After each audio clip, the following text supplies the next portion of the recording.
ሰላም ጤና ይስጥልን የሐቅና ሳቅ ሚዲያ አድማጮቻችንና ተመልካቾቻችን የሰዓቱን ዜና ማታ ይዘንላችሁ ቀርበናል። የሀገር ውስጥና የውጭ ዜናዎችን ወደናንተ እናደርሳለን። በመጀመሪያም የከንቲባ አዳነች አቤቤ መልእክት ዛሬ ማለዳ ከኡራኤል ብራስ ቦሌ መድኃኔዓለም ጎላጎል እስከ እንግሊዝ ኤምባሲ የሚዘልቀውን የኮሪደር ልማት ፕሮጀክትና የፒኮክ ማዕከላዊ ፓርክ ግንባታን ገምግመናል። ይህ ኮሪደር በከተማችን በሁለተኛ ዙር የኮሪደር ልማትን ለማስፋት የተጀመረ 9ኛው ኮሪደር ሲሆን አጠቃላይ 11.5 ኪሎ ሜትር የሚሸፍንና በውስጡ በርካታ የህዝብ አገልግሎት መስጫዎችን የያዘ ነው። የግንባታው ሂደትም በጥሩ ሁኔታ ላይ ይገኛል። ከኮሪደር በተጨማሪም ለብዙ ዘመናት ተረስቶ የኖረ ከህዝብ ተወስዶ በግለሰቦች ያለ አግባብ ተወሮ ለብዙ ብልሽት ተዳርጎ የኖረውን ታሪካዊ የፒኮክ ወይም በጥንታዊ መጠሪያ ስሙ ማዕከላዊ ፓርክን ከወንዝ ዳርቻ ጋር አያይዘን በዓለም አቀፍ ደረጃ እያለማ ነው ሲሆን በአዲስ አበባ ሌላኛው የስበት ማዕከል ድንቅና ውብ ስፍራ ሆኖ እየተገነባ ነው። በተለይም የሲኦፒ 32 ጉባኤ በሚከናወንበት በአደይ አበባ ስታዲየም ዙሪያ አስቀድመው የተጀመሩ የኮሪደርና ሌሎች መሰረተ ልማት ግንባታዎች በፍጥነትና በጥራት እንዲከናወኑ የማድረግ ስራ ተጠናክሮ ቀጥሏል። በዚህ አጋጣሚ የሲኦፒ 32 ጉባኤ ከዓለም ዙሪያ ከፍተኛ ቁጥር ያላቸው ተሳታፊዎች የሚታደሙበት በመሆኑ ይህ ጉባኤ በመዲናችን መዘጋጀቱ ከሀገር መልካም ገጽታ ግንባታ በተጨማሪ በንግድ፣ በኢንቨስትመንት፣ በስራ እድል ፈጠራ፣ በገበያ ትስስር እንዲሁም መሰል ዓለም አቀፍ ኩነቶች ወደ ሀገራችን በቀጣይነት ለማምጣት ጉልህ አስተዋጽኦ የሚፈጥር ስለሆነ ከመቼውም የበለጠ ትኩረትን ይሻል። በመሆኑም መላው የከተማችን ነዋሪዎችና የንግዱ ማህበረሰብ በተሰማራበት የስራ መስክ ጉባኤው ይዞት የሚመጣውን መልካም እድል አሟጦ እንዲጠቀምና ለጉባኤው ስኬታማነትም ከወዲሁ ሁላችንም ዝግጅት እንድናደርግ ጥሬን አቀርባለሁ።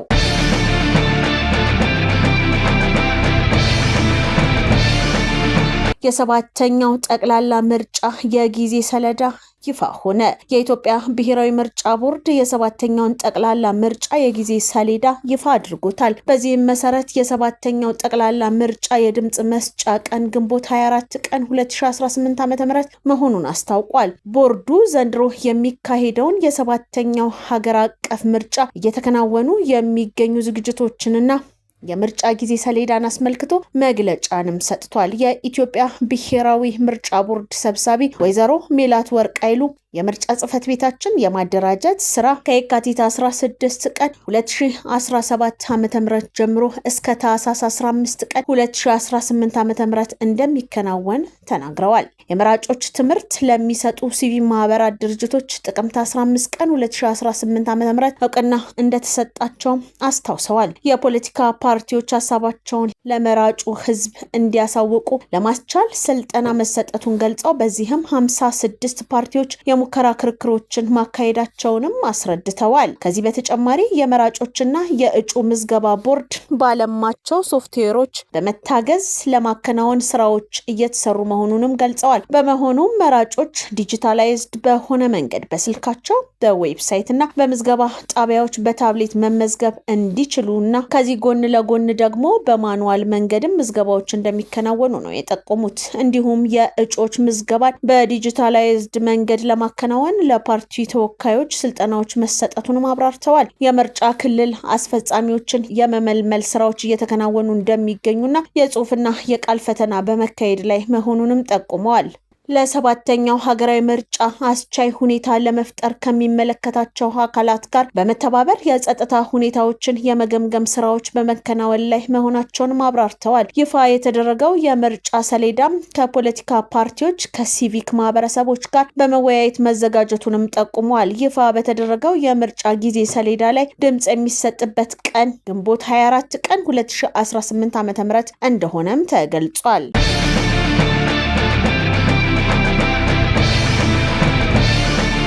ለዲሞክራሲያዊ ስምረት ትግራይ ስምረት ህጋዊ የክልላዊ ፖለቲካ ፓርቲነት ማረጋገጫ ምስክር ወረቀት መሰጠቱ ታወቀ። ህዳር 30 2018 ዓ.ም የኢትዮጵያ ብሔራዊ ምርጫ ቦርድ ለዲሞክራሲያዊ ስምረት ትግራይ ስምረት ህጋዊ የክልላዊ ፖለቲካ ፓርቲነት ማረጋገጫ ምስክር ወረቀት ሰጥቷል። ቦርዱ በአዋጁ በተሰጠው ስልጣን መሰረት ስምረት ህጋዊ የክልላዊ ፓርቲ ማረጋገጫ የምስክር ወረቀት በህዳር 29 ቀን 2018 ዓ.ም መስጠቱንም አስታውቋል።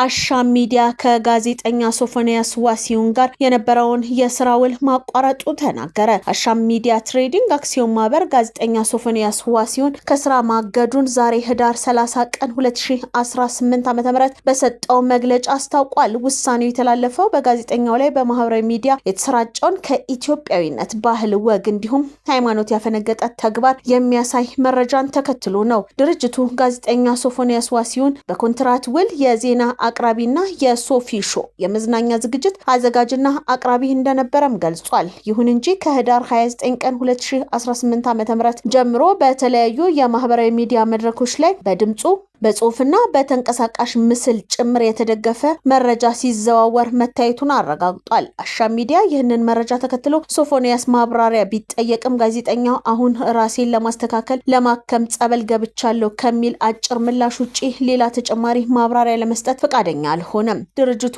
መግለጫውን የኢትዮጵያን ባህል፣ ወግ፣ የህብረተሰቡን እሴትና ሃይማኖት የሚያከብር ኤዲቶሪያል መርህ እንደሚከተል አጽንኦት ሰጥቶ በመሆኑም ጋዜጠኛው የተሰራጨበት ድርጊት የሚዲያውን ኤዲቶሪያልም ሆነ የማህበረሰቡን እምነትና እሴት የሚጻረር በመሆኑ ድርጊቱን በጽኑ እንደሚያወግዝና ተቋሙን እንደማይወክል አስታውቋል። በመጨረሻም አሻም ሚዲያ ትሬዲንግ አክሲዮን ማህበር ጋዜጠኛ ሶፎንያስ ዋሲሁን በፈጸመው ከባድ የማህበራዊ እሴትና ኤዲቶሪያል ጥሰት ምክንያት የነበረውን የስራ ውል ከዛሬ ህዳር 30 ቀን 2018 ዓ.ም ጀምሮ ማቋረጡን አስታውቋል።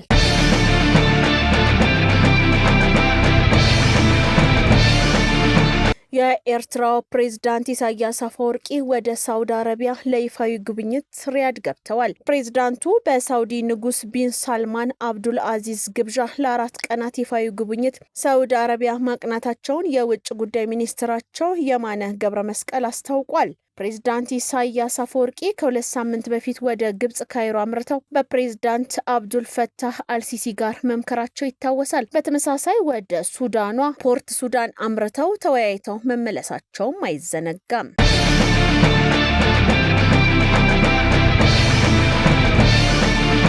የግብጽ ሚዲያዎች በታላቁ የኢትዮጵያ ህዳሴ ግድብ ዙሪያ ዜጎችን ዋሽተዋል ሲል የግብጹ አክቲቪስት ተናገረ። የግብጽ ሚዲያዎች ስለ ታላቁ የኢትዮጵያ ህዳሴ ግድብ አሳሳች መረጃ በማቅረብ ህዝቡን ሲያሳስቱ ነበረ ሲሉ ግብጻዊው አክቲቪስት ሐምዲ ሱሌማን ተናግረዋል። ከፋና አረብኛ ብሮድካስት ጋር ቆይታ ያደረጉት ሱሌማን ታላቁ የኢትዮጵያ ህዳሴ ግድብ በግብጽና ሱዳን ላይ ምንም አይነት ስጋት እንደሌለውም ነው የተናገሩት።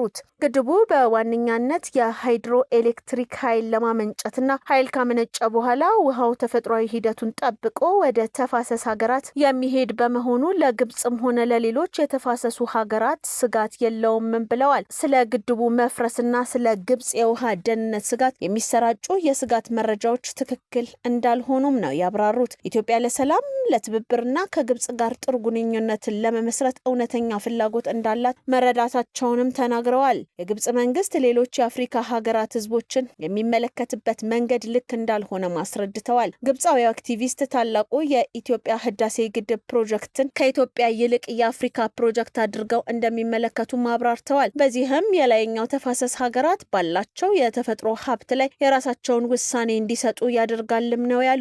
በግብጽ የአስዋን ግድብ የኑቢያ ነዋሪዎችን እንደሚያፈናቅልና ለበሽታ እንደሚያጋልጥ ገልጸው ግድቡ የግብጽን የኤሌክትሪክ ፍላጎት ማሟላት አለመቻሉንም ጠቁመዋል። ታላቁ የኢትዮጵያ ህዳሴ ግድብ በመላው አፍሪካ አዎንታዊ ተጽዕኖ እንደሚኖረውም ጠቅሰዋል። የኢትዮጵያ የባህር በር በማግኘት የኢኮኖሚ እድገቷን ታጠናክራለችም ነው ያሉት። ኢትዮጵያ የባህር በር በማግኘት የኢኮኖሚ እድገቷንም ታጠናክራለች ብለዋል። የኢትዮጵያ መንግስት በግብርናና በመሰረተ ልማት ዘርፍ ልማትን ለማፋጠን የሚያደርገውን ከፍተኛ ጥረት መመልከታቸውንም አብራርተዋል። የሀቅና ሳቅ ሚዲያ አድማጮቻችንና ተመልካቾቻችን የዛሬው ዜና ማታችን የተከታተላችሁትን ይመስል ነበረ። ጥሩ ጊዜ ይሆንላችሁ።